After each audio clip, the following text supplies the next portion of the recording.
આ ભાજપે અમને મજબૂર કર્યા છે।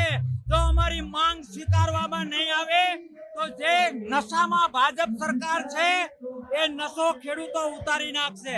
સરકારને યાદ હોવું જોઈએ કે ગામડાઓ અને ખેડૂતોની દયાથી ત્યાં બેઠા છે અને જ્યારે કિસાન ભારતનો ઇતિહાસ જોઈ લો, જ્યારે કિસાન ખેડૂત રોડ ઉપર ઉતરો છે ત્યારે સરકારને ભારીઓ ભરવાનો વારો આવ્યો છે। ભાજપની ભારીઓ પણ ટૂંક સમયમાં ભરાવાની છે, કારણ કે એનો કંપનીઓ તરફનું ઈલ્લું હદ થઈ ગઈ। ખેડૂત માફ નહીં કરે, જગતનો તાત જીવતો જાગતો ભગવાન આ સરકારને માફ નહીં કરે।